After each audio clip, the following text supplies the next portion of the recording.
안녕하십니까, 알파스트리트 파트너스입니다. 2022년 11월 22일, 화요일, 마감 시장 보겠습니다. 코스피 지수가 0.59% 빠져서 2405로 마감을 했습니다. 오늘도 하락을 했습니다. 그래서 코스피가 꽤 조정이 나오네요. 지난주에 이제 2499를 고점으로 지금 오늘 거의 2400선이 깨질 뻔했어요. 장중 최저가 2401이니까요.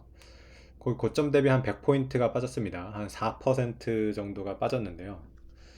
그 유난히 참 우리나라 증시가 지금 약합니다. 오늘장 같은 경우도 미국 다우 같은 경우는 0.1% 빠졌어서 이제 어젯밤 빠졌었고요. 니케이 같은 경우는 오늘 0.6% 올랐거든요. 그래서 참 우리나라 증시만 이렇게 계속 약하네요. 아무래도 지금 그 국내 증시에 대해서 이 실망이 참 많은 것 같습니다. 지금 보면 그 금투세도 지금 문제가 계속되고 있죠. 금투세가 일단은 유예가 아직 확정이 안 돼 있어요. 그래서 그것도 지금 어떻게 될지 좀 모르는 그런 상황이고, 뭐 일단 뭐 유예가 될 거라고는 보고는 있습니다만, 지금 확실하게 이렇게 나오는 게 아니라서, 좀 그렇습니다. 그러면서 이제 외국인이 조금씩 매도를 하고 있어요. 오늘도 뭐 아주 약간이기는 하지만 어쨌든 외국인이 순매도로 이렇게 잡혔고요. 네. 우리나라 증시가 참 매력이 없는데, 보면 최근에 이제 워런 버핏이 그 TSMC를 많이 샀었죠. 5.4조를 샀었는데, 오늘은 또 이런 뉴스가 나왔습니다. 그 일본에 이제 5대 종합상사가 있어요. 미쯔비시, 미쯔이, 뭐 이토츠, 마르베니, 스미토모 이렇게 뭐 5대 상사라고 하는데, 이게 이제 워런 버핏이 예전에 이제 투자를 해가지고 상당히 성공적인 그런 투자 사례였는데요. 더 추가로 이렇게 샀다고 합니다. 그래서 지분이 보면 거의 5%대에서 6%대로 이렇게 많이 늘어났습니다. 그래서 이 일본의 5대 상사를 거의 6%대씩 다 가지고 있어요. 워런 버핏이. 일본 주식도 이렇게 참 많이 삽니다. 그래서 아무래도 그런 영향도 있어서 오늘 니케이가 더 강했던 것 같고요. 보면 이제 워런 버핏은 사실은 미국 주식이 이제 워런 버핏 입장에서는 국내 주식이죠. 국내 주식 투자를 더 선호를 하고요. 해외 주식을 그렇게 많이 투자하진 않는데, 이쪽 아시아 쪽을 보면 대만이랑 일본 주식을 삽니다. 한국 주식을 산다는 얘기는 들어본 적이 없어요. 옛날에 이제 워런 버핏이 포스코를 샀다가 이제 팔은 적은 있었는데, 최근 들어가지고는 한국 주식은 전혀 안 사고 있죠. 지금 그만큼 이제 외국인 입장에서 봤을 때는 우리나라 증시가 참 매력이 없습니다. 지금 우리나라 증시가 뭐 밸류에이션 상으로는 뭐 11배니까 뭐 비싸다? 외국에 비해서는 참 그 PER이 낮은 편이죠. 근데 워낙 이 주주 환원이 제대로 안 되다 보니까 참 평가를 제대로 해줄 수가 없는 그런 상황인 것 같습니다. 오늘 이제 주요 종목을 봐도 삼성전자 같은 경우가 진짜 다시 빠지고 있는데요. 1.3% 빠지면서 지수보다 더 약했죠. 삼성전자 같은 경우도 이제 최근 고점 대비해서 꽤 빠졌습니다. 네. 삼성전자도 지금 뭐 주주 환원을 기다리고 있는데 뭐 전혀 지금 뉴스가 나오고 있지를 않습니다. 그러면서 어, 참 답답하네요. 지금 보면 작년에 배당 성향이 25%밖에 안 돼요. 삼성전자 같은 경우는 지금 주주 환원이 거의 뭐 25%대 이 정도밖에 안 되기 때문에 너무 낮습니다. 지금 자사주 소각이나 배당을 많이 늘려야 될 것 같아요. 거의 한 70%대 이 정도까지는 해야지 이제 글로벌 평균 수준이거든요. 사실 미국 기업들 같은 경우는 거의 뭐 주주환원율이 100%에 가깝습니다. 어쨌든 그래서 뭐 주주가 이제 600만 명이나 되는 이제 삼성전자인데요. 어, 좀 우리나라 이제 CEO들이나 이런 사람들이 좀 이런 글로벌 스탠다드를 좀 알았으면 좋겠습니다. 지금 우리나라 증시가 상당히 많이 이상하거든요. 그래서 계속 뭐 어려운 상황이 계속되고 있습니다. 뭐 그 외에 이제 다른 종목들을 보시면 오늘 LG화학 같은 경우 좀 아침에 크게 올랐다가 그 상승폭을 거의 다 줄여놨는데요.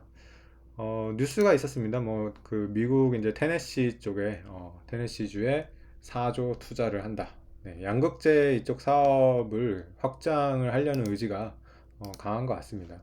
이런 2차 전지 쪽이 뭐 잘 되면 네, 굉장히 이제 포텐셜이 있겠죠. 그래서 LG화학 그래도 뭐 오늘 뭐 플러스로 이렇게 마감을 했습니다. 그리고 또 최근에 이제 포스코도 좀 그냥 강한 것 같아요. 네, 29만 원대 정도 이렇게 유지를 하고 있고요.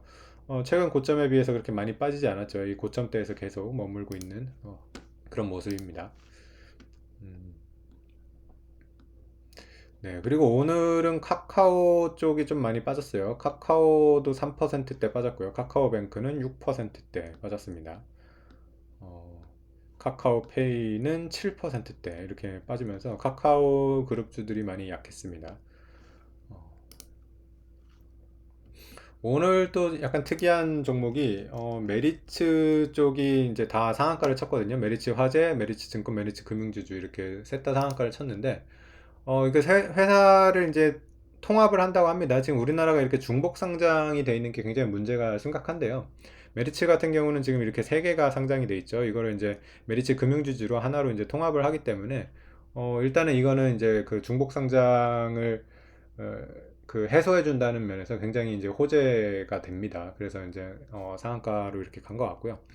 카카오 같은 경우가 이제 그 반대되는 입장이죠. 그러다 보니까 뭐 카카오가 이렇게 더 빠지게 되는 건데, 카카오 같은 경우는 원래 이제 카카오 하나밖에 상장이 안 돼 있었는데, 굉장히 이제 IPO를 많이 하면서 상장된 주식이 많아요. 이렇게 되면 이제 주주들 간에 이제 가치 이해상충 충돌이나 이런 게 많거든요. 지금 벌써 카카오 그룹주가 4개나 지금 상장이 돼 있기 때문에 사실 카카오 같은 경우도 이 게임즈 뱅크 페이를 다 합쳐가지고 다시 카카오로 만드는 게 훨씬 좋습니다. 네.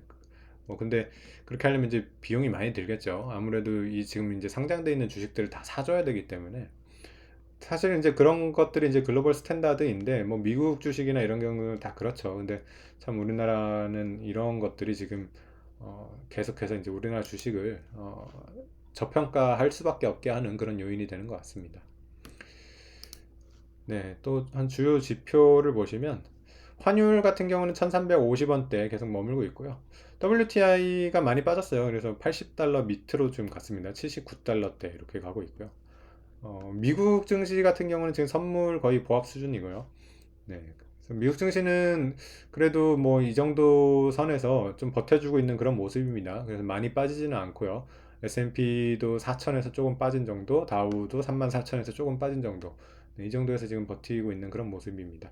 미국 증시 같은 경우는 좀 그래서 견조한 느낌이 있어가지고 좀 괜찮은 호재가 나오면 다시 상승 쪽으로 이제 갈 수도 있을 것 같아요.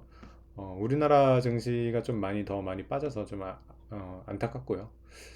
네. 그래서 올해 이제 뭐 퍼포먼스, 올해 이제 성과를 봐도 지금 코스피가 상당히 안 좋죠. 네, 마이너스 19%입니다. 정말 지금 우리나라 증시 문제가 있는데 참 정부나 이런 데서도 너무 관심이 없어요. 어떤 증시의 이런 부양 그런 하는 정책이 나와야 될 것 같습니다. 니케이가 올해 2%밖에 안 빠졌고요. 다우도 7%대. 유럽이 참 굉장히 올해 어려웠는데도 유럽도 9%대 이렇게 빠졌습니다. 네, 코스피 같은 경우는 그러니까 유럽의 2배 이상이 빠졌어요. 참 이게 말이 되나요? 참. 지금 거의 뭐 증시로 봤을 때는 우리나라가 거의 뭐 전 세계 최악인 것 같습니다. 네. 네, 그래서 지금 참 뭐 분위기가 안 좋은데 뭐 좋은 날이 오기를 그렇게 기대를 해야겠죠. 네. 네, 오늘 시황은 여기까지 하겠습니다. 감사합니다.